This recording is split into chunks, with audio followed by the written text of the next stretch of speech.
Go ahead, fire away. Any updates on Mixon and Higgins and their availability this week? Yeah, kind of like I said earlier, we'll back Joe down early in the week just to make sure we allow him to rest that ankle. T will give it a go today, see how he feels. Say Cheeto's back. Ricardo Allen, we activated him back on the 21-day window to take a look at him. He's feeling good, so I anticipate good things there. Xavier Pursuit-Field is the only guy we'll kind of pull back from today that I maybe talked about earlier in the week, give him some more time.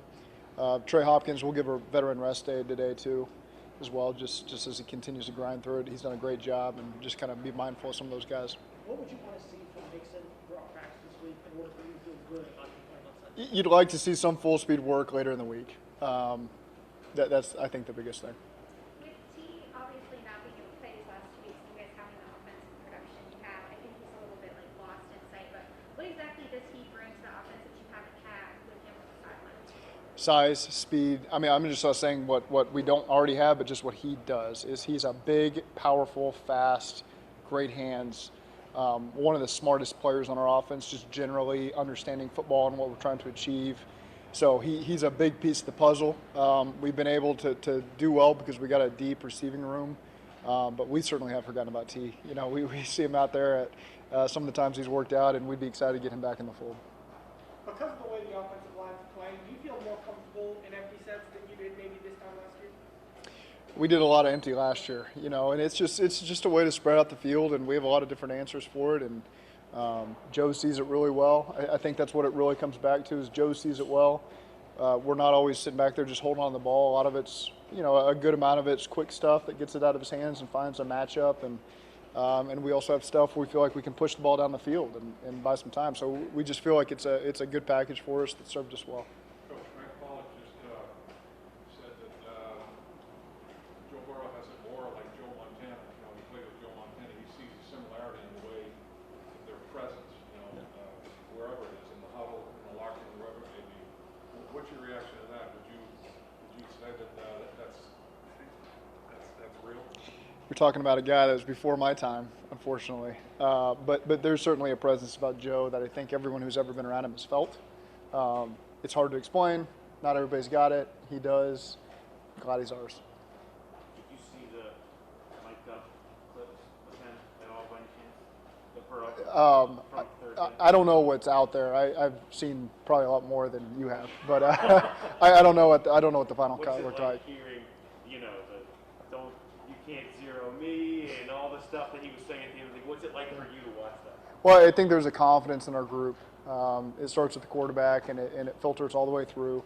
I think the defense feels it, the special teams feel it, and there's a confidence there. And especially in the heat of the moment, guys are excited when you work so hard over a 6-day week to prepare and you nail it. Probably in that moment you're talking about with Joe, it feels good, and that's just a genuine reaction. I think that people just generally don't get to see in the huddle or on the sidelines or on the coaching helmet. I mean, headsets. You know, just the things that.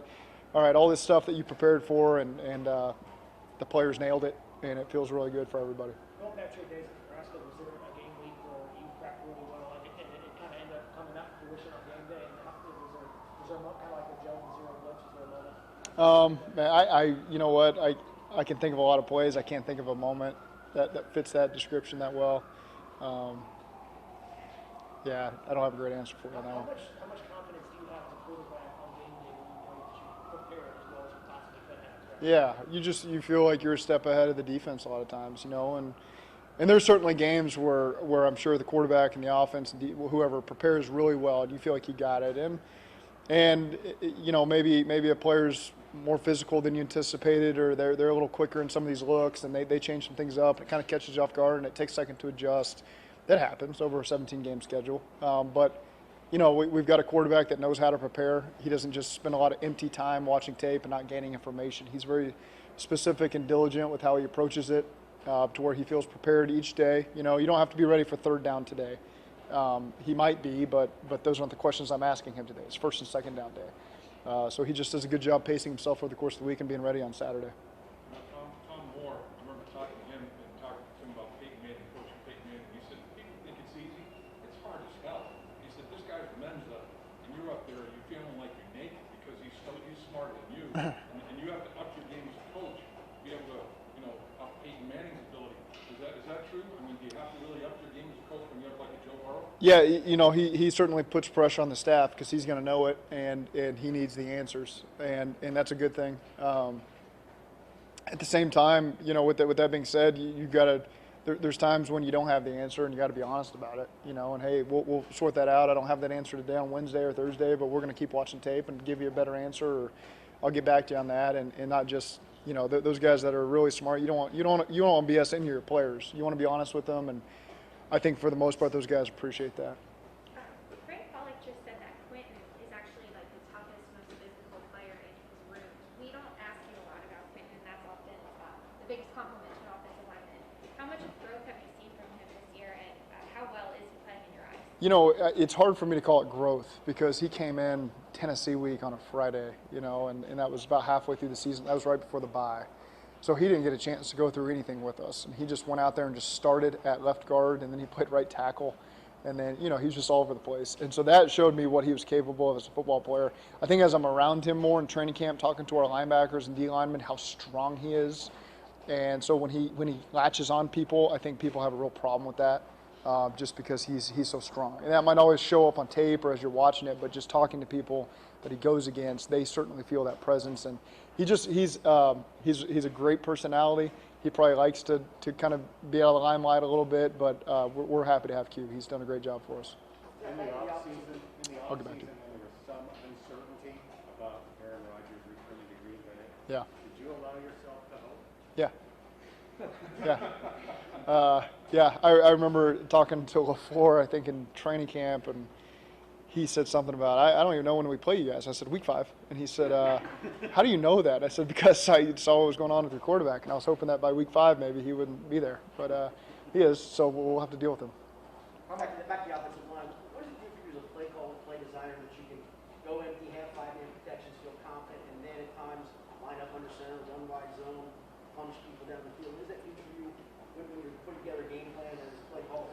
Yeah, I think there's just a lot of options on the table for us formationally and different types of scheme. And that's important over the long haul of the season to be able to win a lot of different ways and attack people different ways. And there's times we've gone empty 20 snaps in a game over the last 2 years, and times it's been 0 or 1, and we feel confident however we got to play the game that our guys will be ready and can execute it, whether that's under center and 13 personnel or getting an empty in 13 personnel. We feel like our guys are smart enough to handle it. Over 3 years, some of those guys have gotten reps over 3 years, some 2, some 1. But they just have a great understanding of conceptually how we want to attack out of different personnels, different formations, and they make it work, and that's been fun to watch. Out of generic football question, do you need to run the ball to set up the play action pass? Or do you need to run the ball? Do you need to run the ball well to set up the play action pass? No. I mean, I feel like there's something here. No, absolutely. You don't have to do that. I mean, it certainly helps take the pressure off the lineman, take the pressure off the quarterback.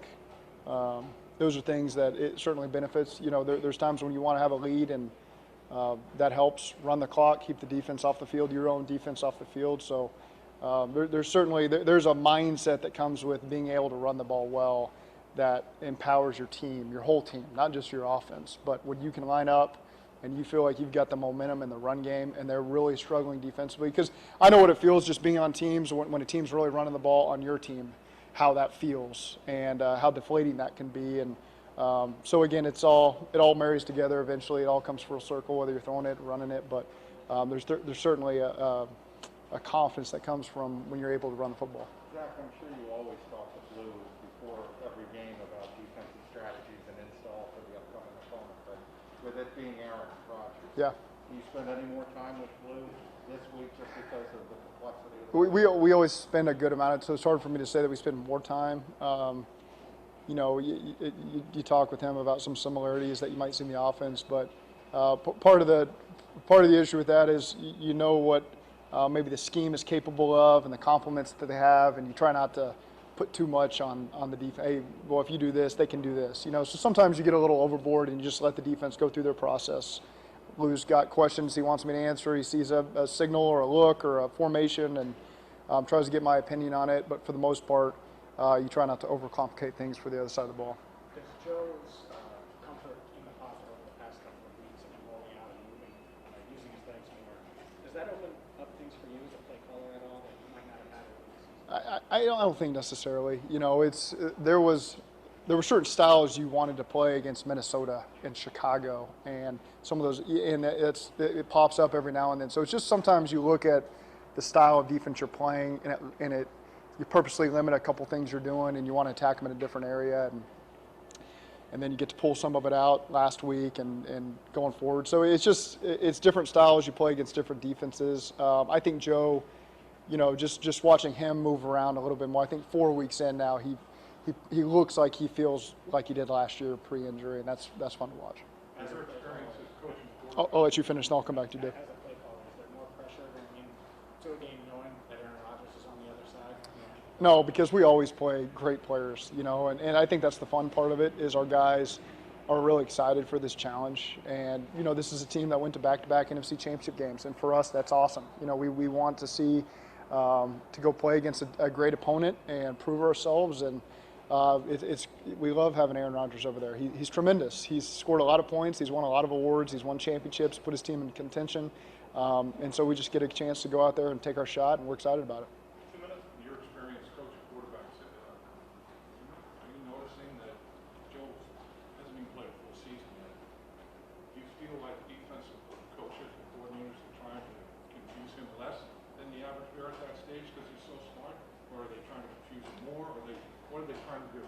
It's, you know, we played a variation of defenses. Some Chicago, they know they got a great front, and let's not overcomplicate this and keep the ball in front and create turnovers. So you see some defenses that just kind of rely on their bread and butter. And, you know, again, we've only played 4 games, but you see a little bit of what you're talking about and just a little bit of defenses trying to play fast and do what they do well. And, again, we've played some really good defenses. I know it feels like there's 32 great defenses in this league, but we feel like we've played some of the top ones early in the season that have really tested us. Is the biggest difference for you playing against Green Bay and Rodgers the idea of time management in the back of your head and how aggressive maybe you be before a half and thinking about the other side of that if we don't leave just a little bit of time for him when you've watched tape of 36 seconds now probably all week? I think in general you're always evaluating the other team's quarterback and how you should play the game situationally. And so, again, when you've got that top echelon of quarterback, Aaron Rodgers certainly in that mix, you do spend a lot of time situationally talking about how to control the ball and how you play in certain situations. What's the fine line between disguising and going overboard, not trying to outsmart yourself? Yeah, you know, if you're doing something that's outside the framework of your system, then guys can be out of position. You know, so I think there's that fine line for coordinators of, all right, let's do the things we practice and done well, and certainly some teams are more built that way to where they can disguise, and that's their bread and butter. But I think ultimately you always want to put your guys in the best position to execute what they have confidence in. Thank you all.